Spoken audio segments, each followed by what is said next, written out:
You're listening to a Frequency Podcast Network production.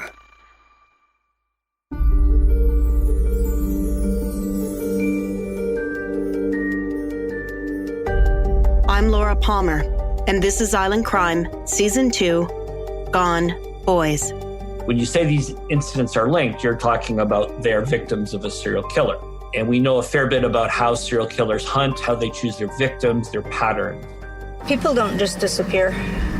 And them being disability is a real big sin for me because they're like lost children out there. You're out there. You're out there. You don't have a car, so you're walking everywhere. You're vulnerable. There was a young man that came into the drop-in that had been kidnapped and held for 3 days and tortured. And he was an unassuming kid, right? He was just a real happy-looking kid. An easy mark, maybe. Men are going missing here on Vancouver Island. Could some of these cases be connected? Is it possible one or more serial murderers are responsible for these disappearances? You are listening to Episode 2, The Talking Boards.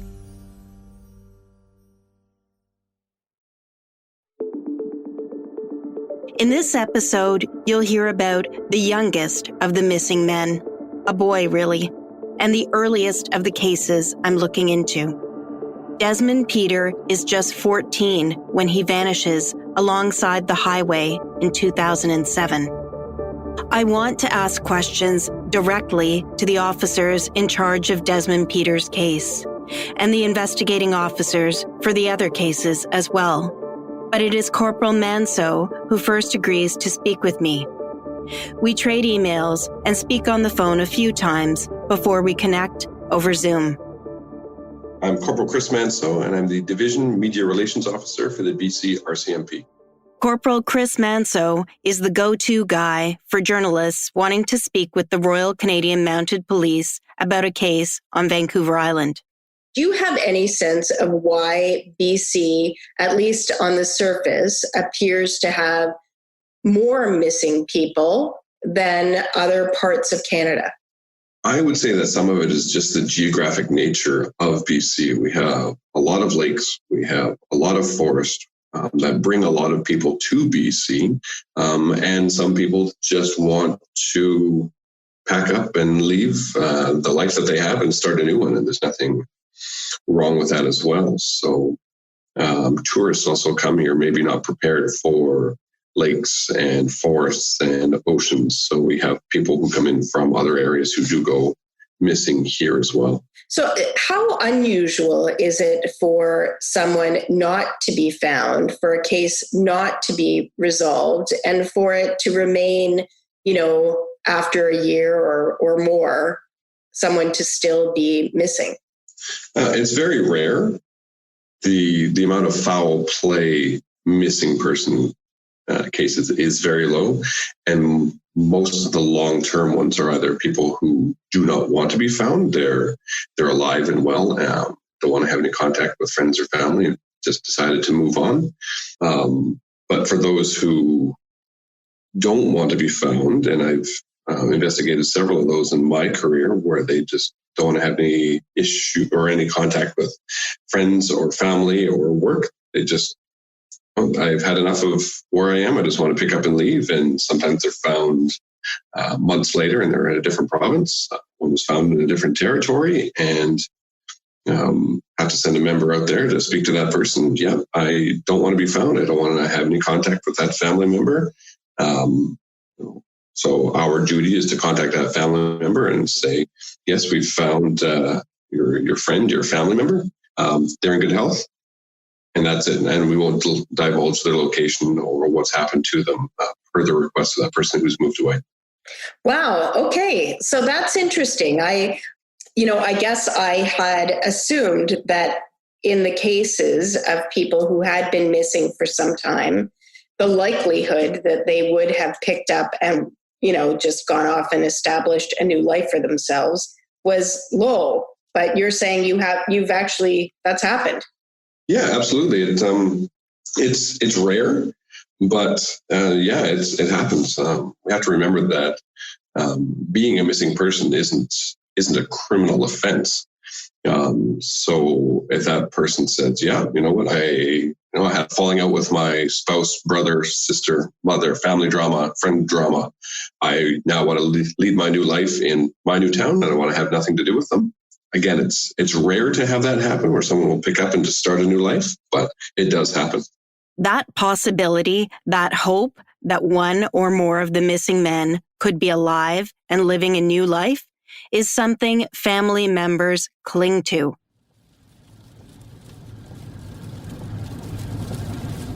The community of Duncan is about a 2-hour drive from where I live, and as luck would have it, the morning I'm scheduled to meet with Desmond Peter's family, there is a massive storm underway. I awake to thunder and lightning and wind howling through the forest behind my home. I briefly consider rescheduling this trip, but then I remember something I was once told by a victim's family member. The night before meeting with me is filled with anxiety. Knowing you are about to speak about the very worst thing that's ever happened to you means a sleepless night for loved ones of the missing. I think of Desmond Peter's mom, his grandma, the family who are gearing up to talk to me, steeling themselves to share their loss. And I climb out of bed and head out into the dark, stormy morning. The drive up and over the mountain pass is treacherous. Rain lashes against my windshield. There are branches down and debris strewn across the highway. But as I get closer to Duncan, the sky begins to clear and lighten. As I research Duncan's past, I'm reminded of the town's connection to Canada's largest murder case. Duncan resident Inderjit Singh Rayat bought bomb parts and a radio in town. He used that radio to conceal the bomb on board Air India Flight 182. As I drive past the woods on the outside of town, I think about how Rayat was observed testing explosives in these woods just weeks before the bombings. 329 souls died when that bomb exploded midair. Today, Duncan calls itself the City of Totems. It's the commercial center in the Cowichan Valley on the traditional territory of the Cowichan First Nation. The town itself has a small population with a large Indigenous community. The historic downtown is only a few blocks, filled with beautiful totem poles. But that outward celebration of Indigenous culture belies an ongoing story of racial tension in the community. And that is at the back of my mind as I begin to speak with people about the missing men here. For the past few years, Cowichan First Nation members have been raising alarm bells about the missing men in their community. They've held walks, they've postered the town, and tried to draw media attention to what they see as a crisis among them. Desmond Peter has been missing the longest of the 3 men on the posters in town. He was just 14 when he was last seen along the highway by his mom more than a decade ago. If Desmond is a victim of a serial killer or killers responsible for some of the other men, then he could be one of the earliest victims. Most serial killers kill over a 2 to 3 year period, but serial killers can have longer career spans, especially if they are what experts describe as stealth predators, those who dispose of their victims' bodies so they don't leave a trail. Jeffrey Dahmer killed young men and boys for over 13 years. And here in Canada, Bruce McArthur murdered young men for at least 7 years. I'm meeting Elizabeth Louie and her mom Donna in a downtown parking lot. Hello. Are you Donna? Yeah. Okay. And you're Liz? Yes. Hello. Hi there. I'm Laura. They have agreed to share the story of Liz's son, Donna's grandson, Desmond, Peter. Thank you, ladies, for... I know that. Thank you, ladies, for coming out. I'm glad it's gotten a little bit nicer. Yeah. It was so dark when I left Port Alberni this morning. It was like full storm. Up until now, the only picture I've seen of Desmond is one online. It's black and white. He's wearing a hoodie. His face is shadowed. But today, when Liz and Donna get out of their vehicle, they're carrying a large poster covered in pictures of Desmond. He is a beautiful boy. Thick, long, dark hair. Huge smile. Warm brown eyes. He's wearing a pale blue basketball shirt, and he's lean with just the hint of muscles taking shape. This photo is taken around his 14th birthday, just before Desmond goes missing. This is not the scowling, hooded teen I've seen on missing posters. Elizabeth Louie, Desmond Peter's mom. I live in Duncan. He went missing on the highway. I'm Donna Louie. I'm Des's grandma. Liz got scared because his friends didn't even see him. We've been going up and down the Highland and trying to find him. Liz and Donna are quick to jump to Desmond's disappearance. But first, I want to know more about Desmond. What kinds of things did he like to do? What was he into? He loved his games. And he'd carry the thing with him over to his friend's place, and that's why he liked being there, is because they'd always play games. And He liked his games? Was he into sports at all? he was more of a homebody. He loved just being home or over at his friend's place. He'd carry food with him because he didn't like feeling like he was a burden to them and eating their food, or so he'd take his own food to cook while he was over at his friend's place, and he'd take enough to share. He didn't like school. He didn't like being around a whole bunch of people. He didn't really like doing the school thing. He wanted to just do it on his own. He was smart. Oh my God, he was smart. In Surrey, he was the chess champion. He loved chess, puzzles, building, Lego. Desmond is bright, but he is troubled. This young man has experienced serious trauma in his young life. He witnessed a murder of his grandma's boyfriend, and he was the main witness for that. And that was really hard for him because it was his uncles that were the murderers, and he had to testify against them. And it was really hard for him because it was like they'd pressure him into going their way and not what he witnessed. We came back for his naming. The night of the ceremony is when he went home with them, and that's when that happened. Oh my goodness. And so we went through a really hard time. I wanted to keep him away from as much hurt as I could. He'd wake up crying and screaming, "Mom, Mom." He used to ask me to make it stop. His dreams of what happened. We had to go in that house and grab some stuff for the kids and grab Des's stuff. And when we walked in that house, me and his dad was like, "Casey, he's seen all of this." My heart just sank. It's like, I can't even imagine what he's seen. But to listen to him cry and try and deal with it, and I felt helpless. I felt so helpless to him.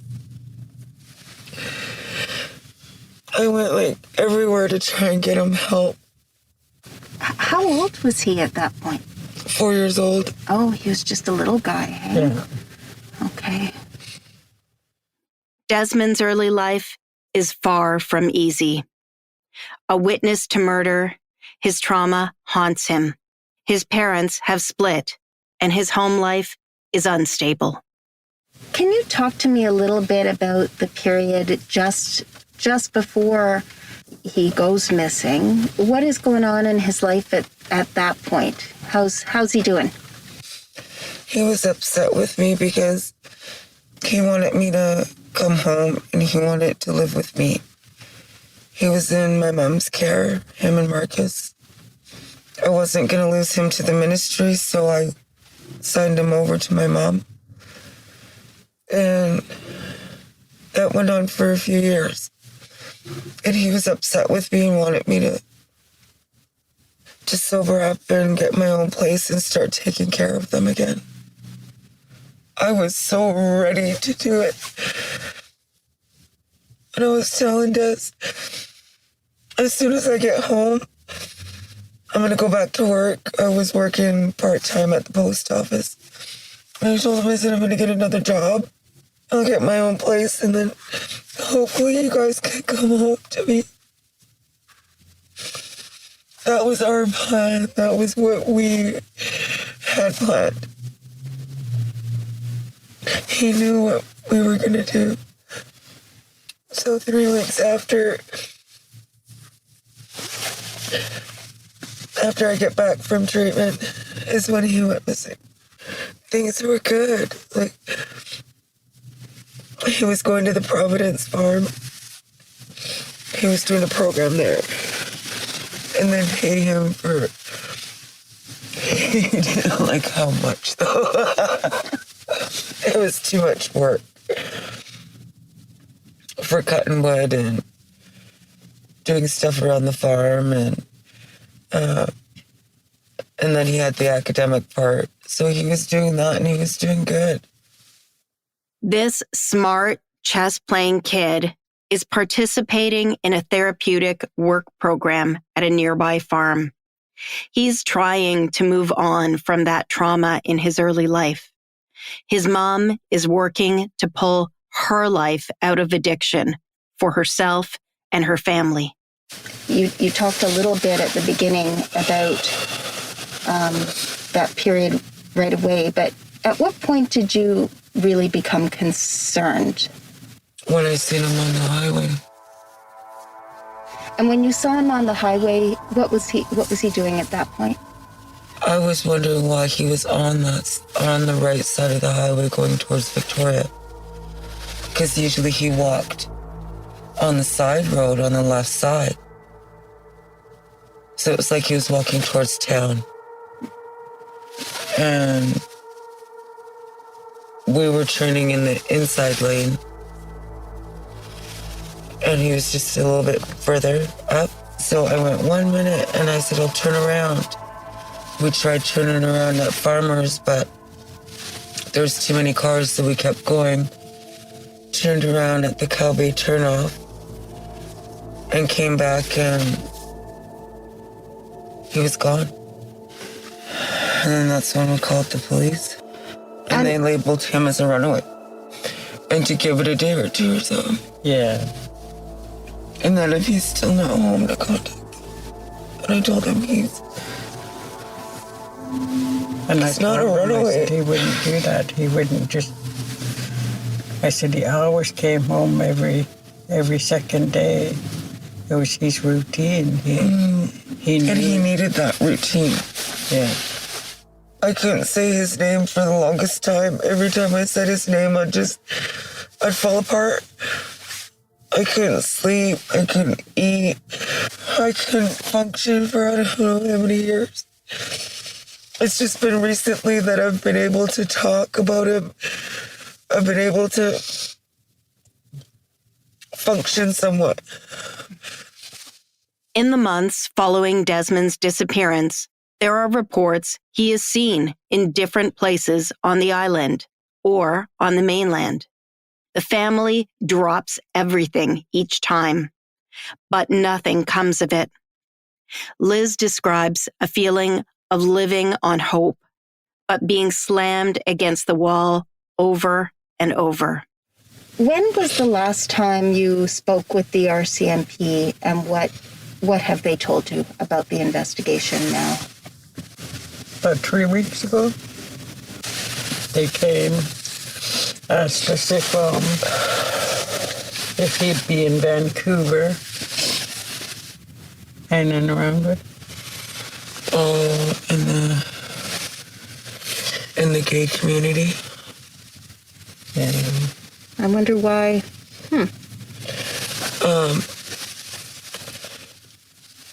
My ex said that I was with at the time when Des went missing.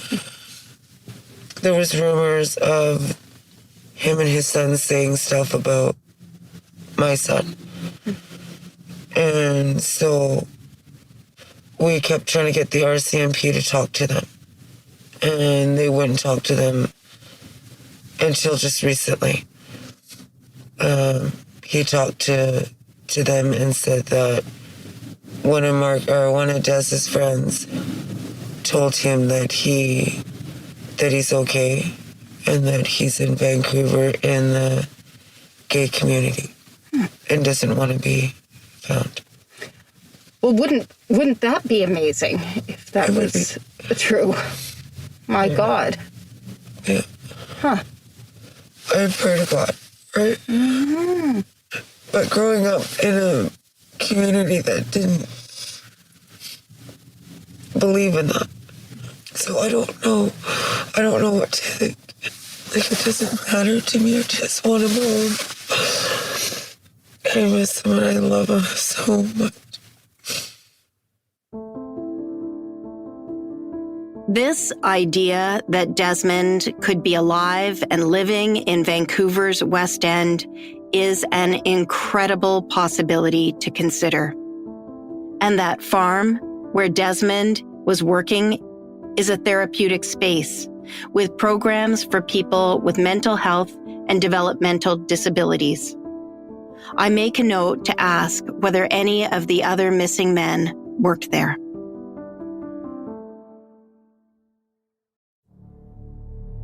Gone Boys will be right back after a quick break.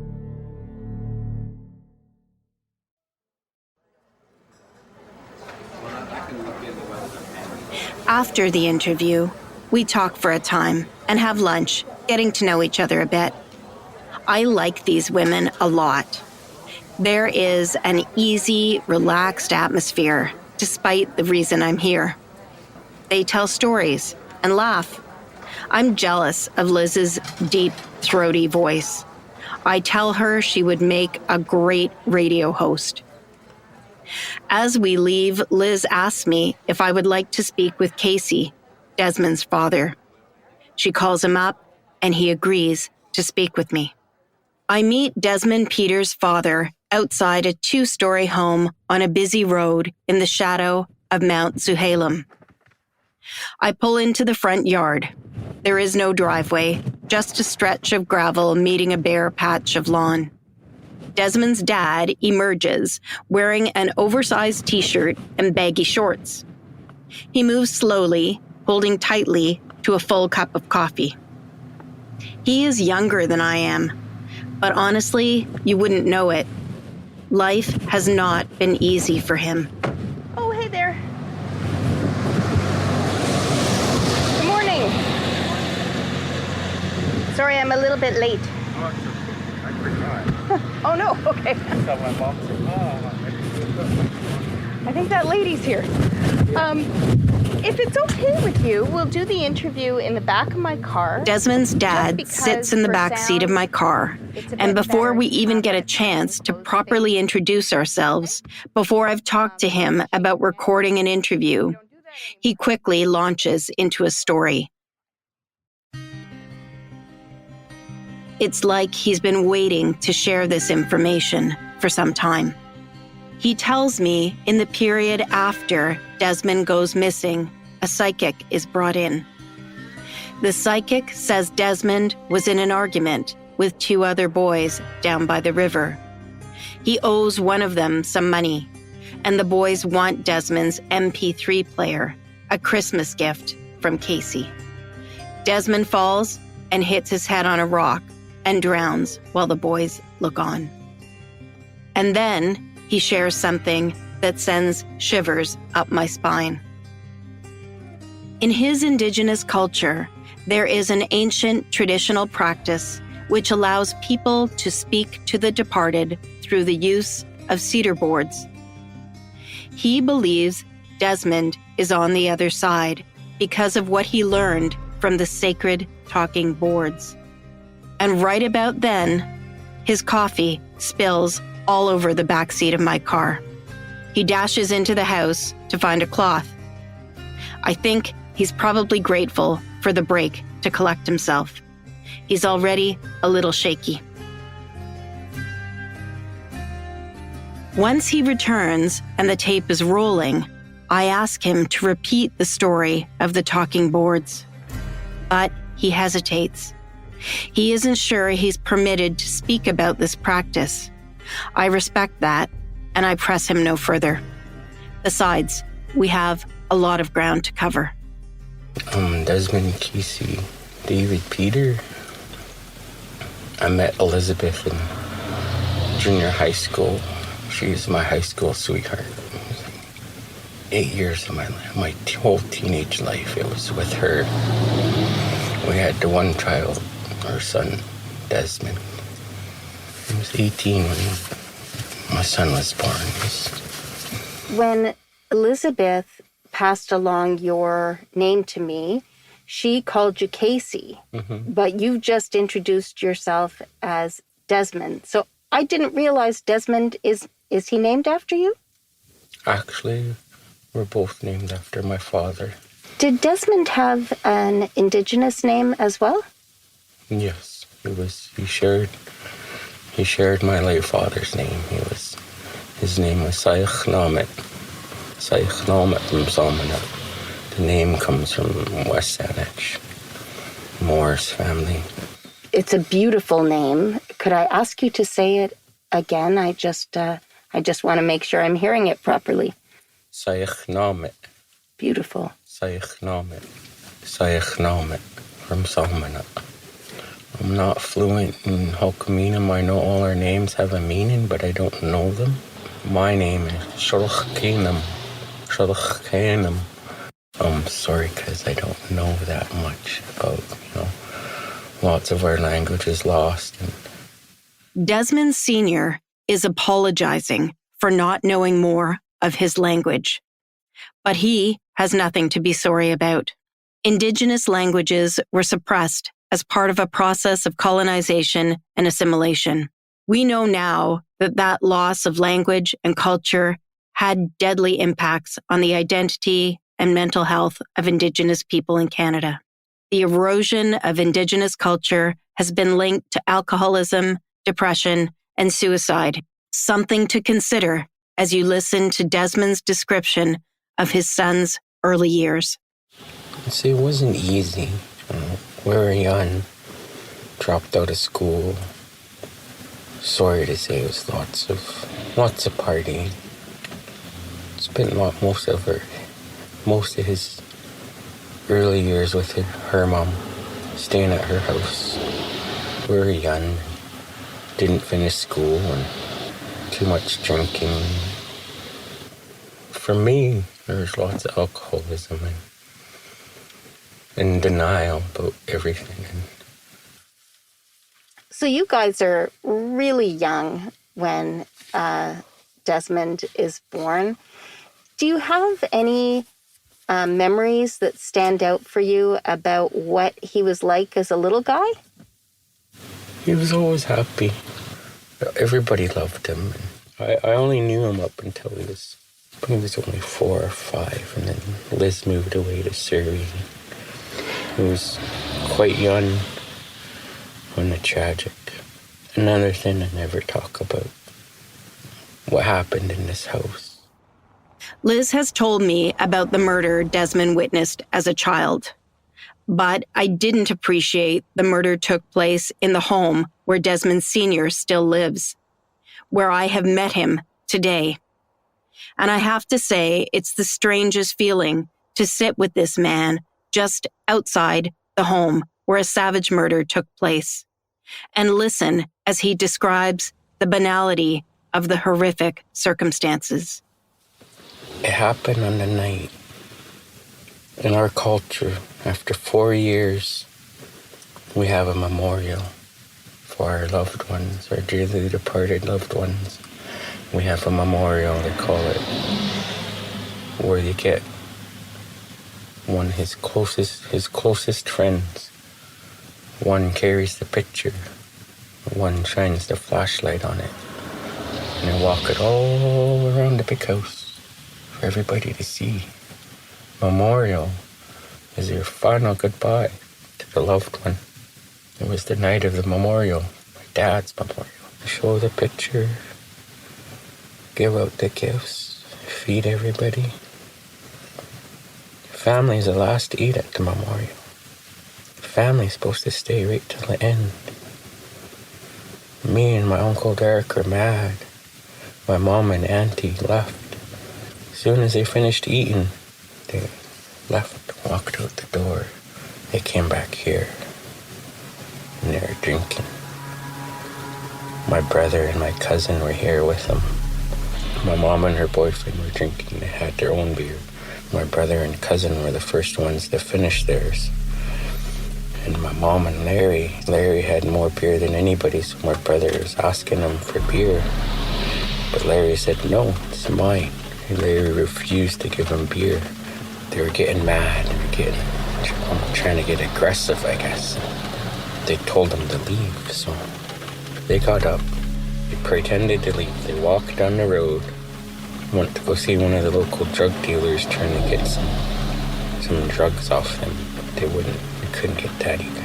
So they came back. I guess by that time, my mom and Larry were asleep, passed out already.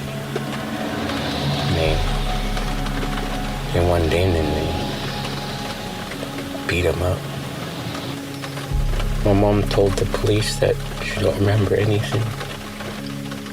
She told me she remembers Larry begging for them to stop. They wouldn't. They just kept beating him. My son witnessed it all. Desmond Sr. still lives here, this home. This story is a picture of intergenerational trauma. The alcoholism, the violence, a man murdered over some beer in front of a 4-year-old child. Desmond tells me both his mother and father attended residential schools. Neither one of them ever talked about the experience. That's the family legacy young Desmond Jr. is grappling with as he moves from childhood into adolescence. He was always polite and tried to be funny. Like I said, the last time I seen him was Christmas holidays. He used to come and visit, and it was fun. You know, he was just a big kid. He was a teenager, but he was still a kid at heart, and you know, he was just like my other kids, just being silly. And I never thought about the effect my lifestyle had upon my son. You know, I said I don't blame anybody, but I blame myself. He was my son. He was my firstborn. I was supposed to be there for him. I was supposed to protect him. But I didn't.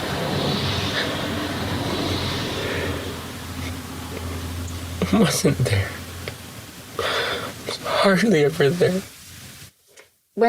When your son goes missing, what do you think has happened at that point? At first I was hopeful. There's so many stories, so many. I didn't want to believe any. See, they don't. Investigators, I was never a part of the. You know, the only time They see me is when they come to the house, because her family kept saying I was hiding them. Me, my sister, and my brother were all hiding them. We're taking turns hiding them. I'm hiding my son in the floor beneath my kitchen. We dug out the floor, and there's a hiding spot in my kitchen, or I'm hiding them. So they'd show up every month. It was like, how can I put a floor in my kitchen? It's on the second floor. So like I said, the investigators never came to see me. They never interviewed me. And they did interview me. I was upset. I was angry. They came, they took me to the station, and they said, we have a few questions to ask you about your son. And they did a polygraph test on me. I guess it's routine. So I did a polygraph test. And one of the first questions they asked if my son has been murdered. If you know if your son's been murdered. And are you a part of this murder? And so then I was angry. I was just mad then after that. And all the stories that went out to missing children and everything, all that information came from Liz's side of the family, and they never interviewed me or anyone in my family about it. Am I correct in hearing that he used to like to spend a lot of time out on his bike, on the road, traveling around a bit? Yeah, so it was his mode of transportation. It was his bike.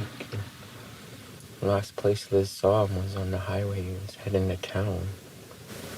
Even now, there's one of the investigators got a hold of Liz last month, and they're trying to say he's down the West Van, living in the Pride area. Gives a little bit of hope, but I don't know. What do you make of this suggestion or possibility that Desmond, left and went off and established a new life for himself? What do you make of that? I guess it's most believable, of all the trauma, all the things he witnessed in his life, and death and abuse, and it was like Liz was talking to me about some of the things he used to do, and that's red flags of abuse.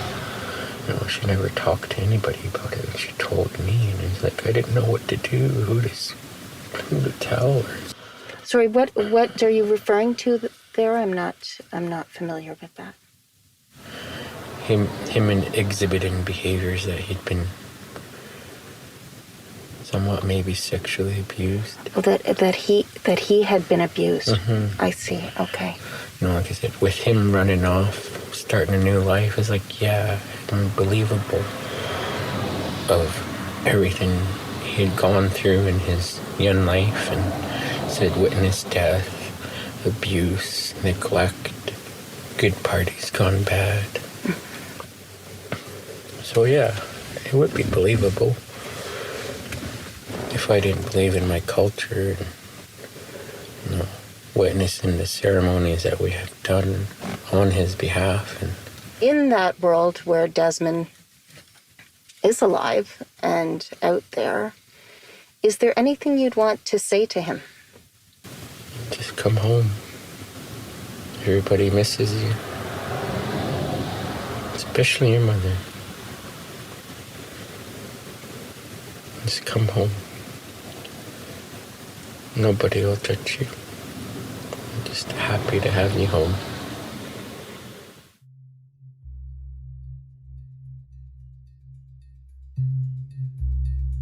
This story about Desmond being alive and well and living in Vancouver's West End gay community seems like a real stretch to me.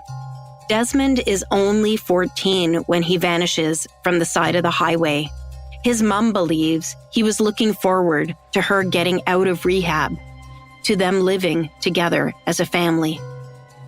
As unlikely as it seems to me, I have to check it out.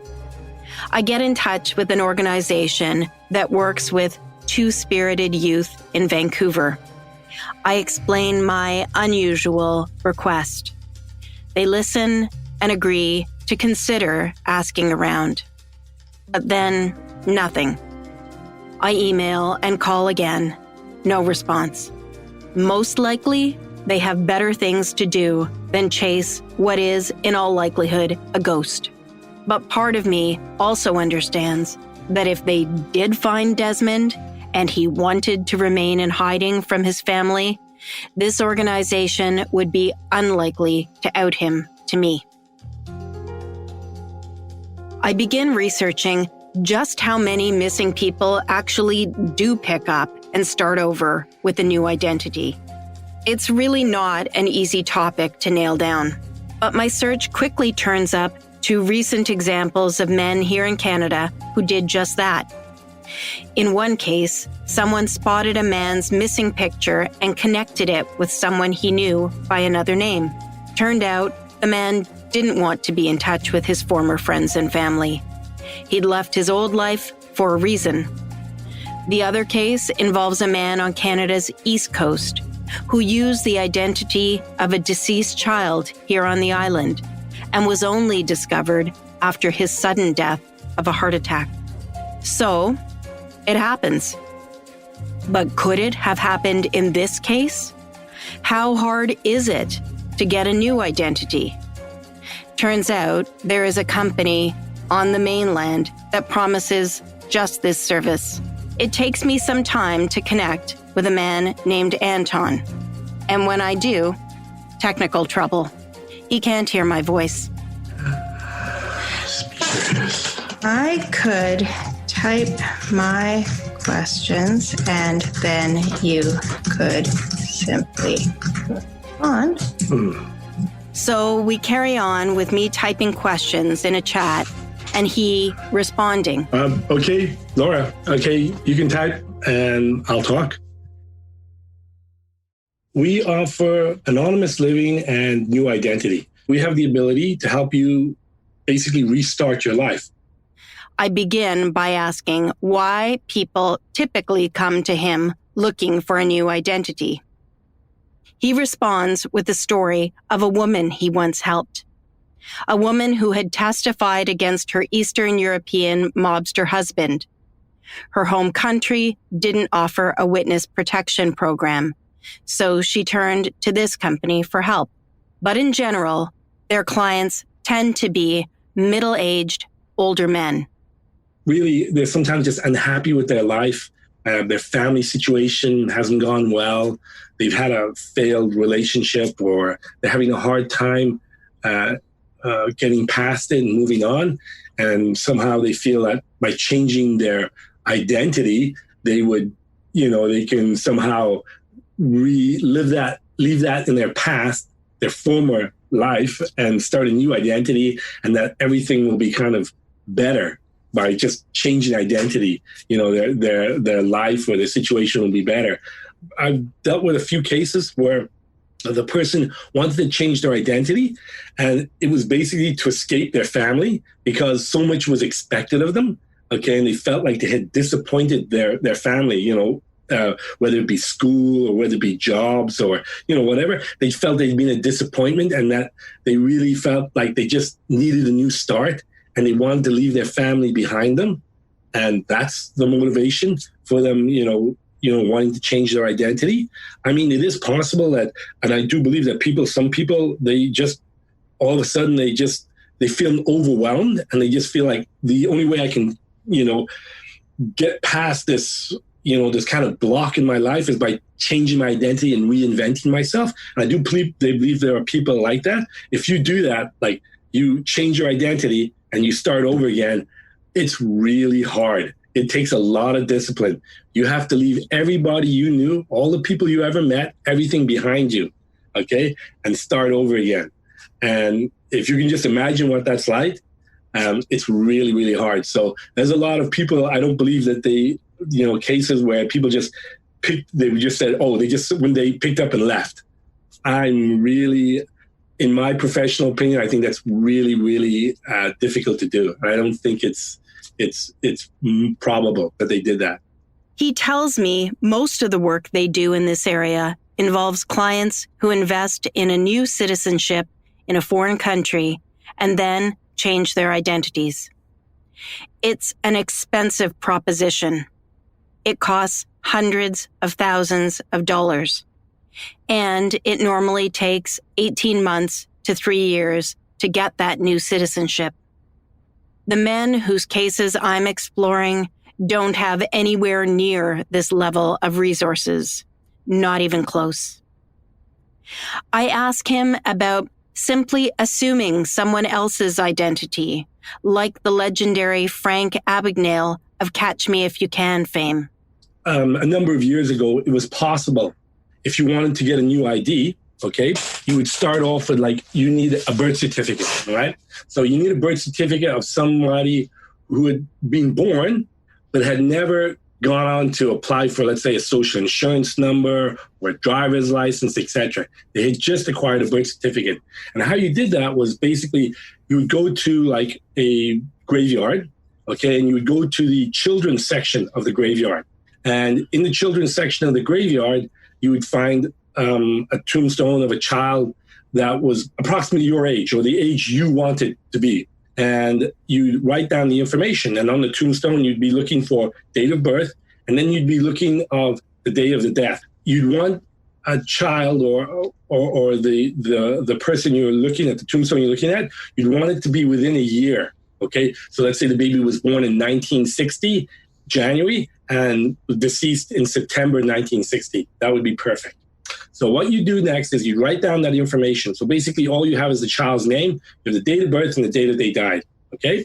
Then you go, let's say from 1960, you go to the library and you'd ask to see the newspapers from 1960. So you look back in the microfiche from 1960. So basically you'd be looking from January 1960, around the time the child or the deceased child was born, and you'd start looking for birth notices. Once you've gone to the birth notices, you'll most likely find an announcement of birth. And the announcement reads something like this. Baby David Jones was born January 2nd, 1960, to the happy parents, Martha and Raymond Smith, and to the grandparents, Tom and Clarissa Smith, and the Johnsons, Bob and Mabel Jones.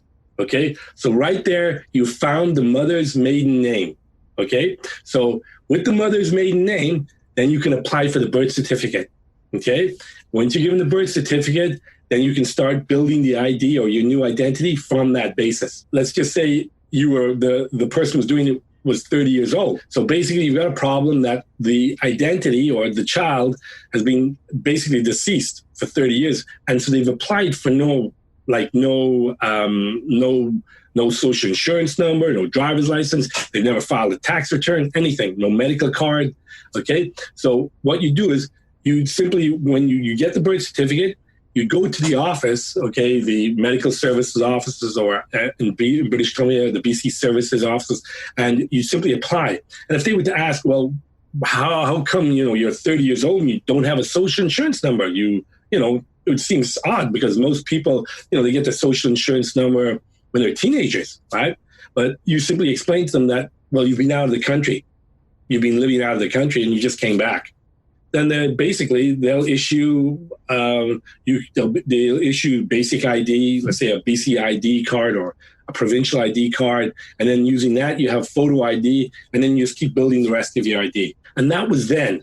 Now you can't do that, okay? Because what they do now, provinces, they match birth to death certificates. So they'll know right away that whoever's applying for this birth certificate is doing so in a fraudulent manner. So, It's not as easy as it once was to establish a new fake identity. And he tells me biometrics too make it much harder than it used to be. That image on a passport photo will be tied to you for life. Years ago, I worked on a story about a Vancouver banker and his wife who had vanished. Nick Massey and his wife Lisa disappeared in 1994. Nick was involved in a shady high-stakes stock deal.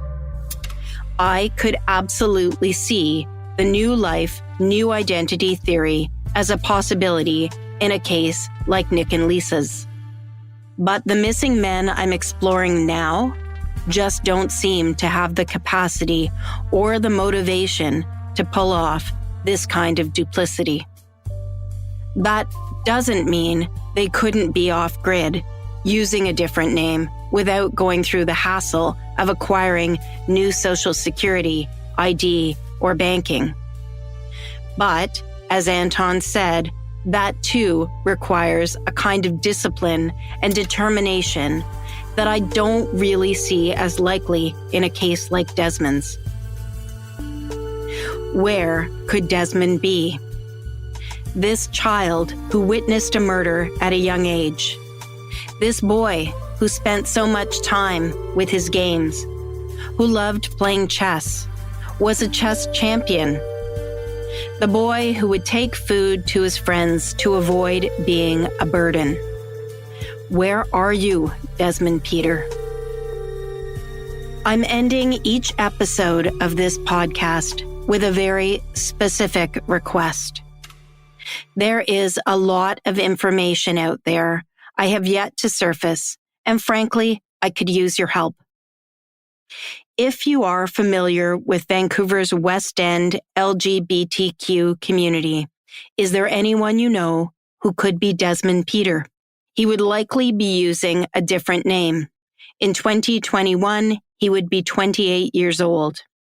He is Indigenous, he has dark brown hair and dark eyes. He is handsome. He would likely be vague about his background. Please let me know if you know someone who fits this description. You could help a family, a community move forward. And if Desmond prefers his new life remain a secret, I will keep his whereabouts confidential beyond letting his community know he is alive. And Desmond, if you are listening and you don't want to reach out to your family directly, please get in touch with me at laura@laurapalmer.ca. Honestly, this appeal feels like a long shot.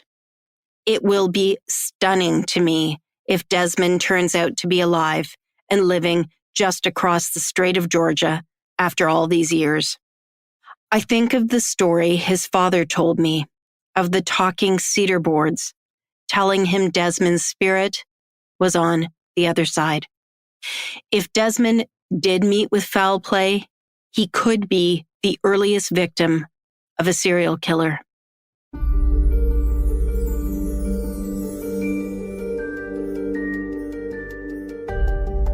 In the next episode of Gone Boys, another story from the Cowichan First Nation.